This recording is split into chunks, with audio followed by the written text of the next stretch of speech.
بصوا يا جدعان، انا جاي عشان خاطر اقيم الاكل. يا ابني انت جاي تاكل ولا جاي تشتغل؟ ما انا كنت شغال وجوع. مفيش اكل اثناء العمل. اوعى بقى كده.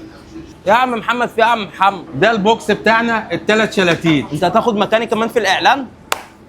انا ماشي يا عم. مبدئيا كده عم شلتت اتفتح تاني من اول وجديد وعمل بوكس سعره 300 جنيه. فتعالوا اقول لكم مكون من ايه. 3 شلاتين، ممكن فراخ، ممكن مشكل جبن، ممكن صدوق، ممكن لحمه، ويلا بينا. اول حاجه بنعملها ان احنا بنفرد الفطير كويس جدا، وبعد كده بنطبقه وبنحط جوه منه كميه جبنه موتزاريلا كبيره، وبعد كده بننزل بالحشو سواء سجق او فراخ او اي حاجه احنا عايزينها، وبعد كده بننزل بالطماطم والفلفل وفوق الوش شويه جبنه موتزاريلا تاني، وبنقفل الفطير بتاعنا كويس جدا وبنحطه في الفرن من 10 دقايق لربع ساعه، وبعد كده يطلع بالشكل الجميل اللي انتوا شايفينه ده، وبعدها بنقطعه وبنسلمه للزبون وهو جاهز على الاكل على طول، والجبنه سايحه فيه كده. وطبعا ما نسيناش الحلو، فطيره غرقانه نوتيلا ومليانه قطع بندق. ومن وجهه نظري شايف ان البوكس ده سعره كويس جدا، وطعم كل فطيره من الفطاير اللي فيه حلو قوي، ولكن عايز اقول لكم ان في ضغط كبير جدا على البوكس ده، عشان تطلبوه هتستنوا شويه حلوين، وده مش تقصير من الناس ولكن ده بسبب الزحمه اللي هناك. واخيرا انا حابب اشكر كل الناس اللي موجوده في المكان ده، وبالتحديد عم شغل، لانه ساهم معايا في الخير واداني بوكسات عشان خاطر اوزعها على الناس البسيطه اللي موجوده في الشارع، فربنا يبارك له ويتقبل منه. وبس كده، اعملوا فولو لو مش عاملين، وما تنسوش تكتبوا في الكومنتات ايه الاماكن اللي عايزين نروح اصورها.